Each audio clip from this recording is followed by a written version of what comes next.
എല്ലാവർക്കും നമസ്കാരം. ജിത്തുചേട്ടൻ പറഞ്ഞ പോലെ ഈ സിനിമയുടെ സ്ക്രിപ്റ്റ് എൻ്റെ അടുത്ത് അർഫാസ് പറയുന്നത് ഞങ്ങൾ കൂമൻ ഷൂട്ട് ചെയ്യുന്ന സമയത്താണ്.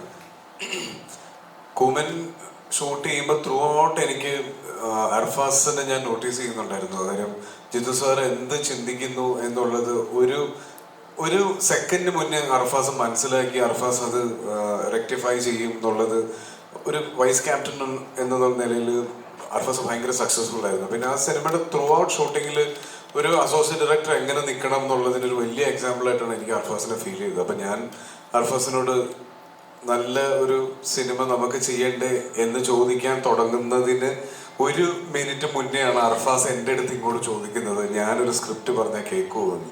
അപ്പം ഞാൻ പറഞ്ഞു, അർഫാസ് ഞാനിത് അങ്ങോട്ട് ചോദിക്കാൻ നിൽക്കുമായിരുന്നു എന്ന് പറഞ്ഞു.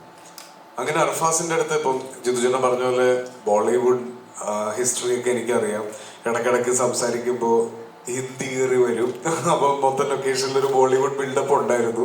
പക്ഷെ നല്ല ടെക്നീഷ്യനാണ്, നല്ല പണിക്കാരനാണ് എന്നൊക്കെ അറിയാവുന്നത് കൊണ്ടും അർഫാസിൻ്റെ ഒരു മൊത്തത്തിലുള്ള സ്റ്റൈലും ഒക്കെ വെച്ചിട്ട് ഞാനൊരു റോം കോം കഥയായിരിക്കും, ഒരു റൊമാൻറ്റിക് കോമഡി ആയിരിക്കും അർഫാസ് എന്നോട് പറയാൻ പോകുന്നത് എന്നുള്ളൊരു മുൻവിധിയിലാണ് ഞാൻ കഥ കേൾക്കാൻ ഇരുന്നത്. പക്ഷെ എന്നെ ഞെട്ടിച്ചുകൊണ്ട് അർഫാസ് പറഞ്ഞു തുടങ്ങിയത് ഒരു ത്രില്ലറായിരുന്നു. അത് വളരെ ഒരു വേഗായിട്ടുള്ള ഐഡിയ അങ്ങനെയൊന്നുമല്ല. അർഫാസ് വളരെ ക്ലാരിറ്റിയിലാണ് എന്നോട് ഈ കഥ പറയുന്നത്. ഒരു ഏകദേശം 1 മണിക്കൂർ ഒറ്റ ശ്വാസത്തിൽ ഒരു സംശയവും ഇല്ലാതെ, അല്ലെങ്കിൽ സോറി ഞാനത് പറയാൻ വിട്ടുപോയി, അങ്ങനെ ഒന്നും ഇല്ലാതെ ഒരു സീൻ ഓർഡറിലാണ് അർഫാസ് എൻ്റെ അടുത്ത് കഥ പറയുന്നത്. അത് പറഞ്ഞു കഴിഞ്ഞിട്ട് ഈ ക്യാരക്ടേഴ്സിൻ്റെ 3 ക്യാരക്ടേഴ്സാണ് ഇതിന് മെയിനായിട്ട് നിൽക്കുന്നത്. അമല ചെയ്യുന്ന ക്യാരക്ടറും ഷറഫ് ചെയ്യുന്ന ക്യാരക്ടറും.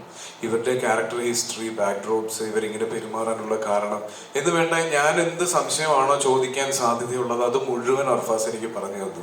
അപ്പോഴും ഞാൻ എക്സൈറ്റ്മെൻ്റ് ഒന്ന് മനസ്സിൽ വെച്ച് നേരെ ജിത്തുചേട്ടൻ്റെ അടുത്ത് പറഞ്ഞു, ചേട്ടാ എനിക്ക് ഭയങ്കര വർക്കായി, നമുക്കിത് പിടിക്കാം എന്ന് പറഞ്ഞ് പിന്നെ അങ്ങോട്ടുള്ള ഓരോ സ്റ്റെപ്സും എന്നെ എക്സൈറ്റ് ചെയ്യിപ്പിക്കുന്ന രീതിയിലായിരുന്നു അർഫാസിൻ്റെ എൻ്റെ അടുത്തുള്ള ഓരോ മീറ്റിങ്ങും.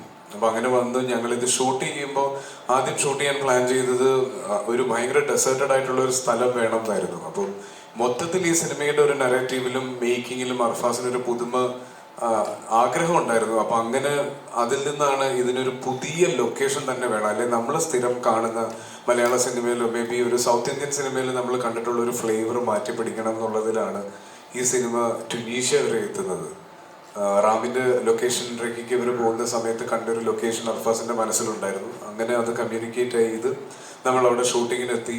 ഒരുപാട് ലിമിറ്റേഷൻസിൽ നിന്നാണ് ഈ സിനിമ ഷൂട്ട് ചെയ്യുന്നത്. കാര്യം ഇത് ഞങ്ങൾ ഷൂട്ട് ചെയ്ത ലൊക്കേഷൻ എന്ന് പറഞ്ഞാൽ നമുക്ക് മെയിൻ റോഡിൽ നിന്ന് ഏകദേശം 1 കിലോമീറ്ററോളം 1.5 കിലോമീറ്ററോളം ഞങ്ങളുണ്ടാക്കിയ റോട്ടിൽ കൂടെ വേണം ഇതിൻ്റെ ലൊക്കേഷനിൽ എത്താൻ. അപ്പം ഇതുപോലെ ലൈറ്റ്സും എക്യുപ്മെൻറ്റ്സും ഒക്കെ എത്തിക്കാനുള്ളൊരു ബുദ്ധിമുട്ടുണ്ടായിരുന്നു. പക്ഷെ അതിനെല്ലാം ഓവർകം ചെയ്യാൻ ഒരു പെർഫെക്റ്റ് ടീം ഈ സിനിമയ്ക്ക് ഉണ്ടായിരുന്നു. അതിൽ DOP അപ്പു പ്രഭാകറാണ് ചെയ്തിരിക്കുന്നത്. മലയാള സിനിമയിൽ ഇനി അറിയപ്പെടാൻ പോകുന്ന, അല്ലെങ്കിൽ മലയാള സിനിമയിൽ ഏറ്റവും തിരക്കുള്ള സിനിമറ്റോഗ്രാഫേഴ്സിൽ ഒരാളാവാൻ പോകുന്ന ആളായിരിക്കും അപ്പു.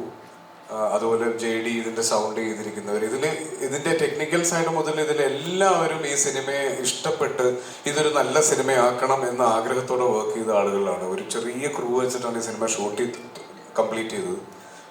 അത് ജിത്തുചേട്ടനെ പോലെ ഒരു ആളുടെ ഗൈഡൻസിൽ ഈ സിനിമ റിലീസാവുന്നു. അപ്പോൾ എനിക്ക് ഒരുപാട് പ്രതീക്ഷയുള്ളൊരു സിനിമ കൂടിയാണിത്.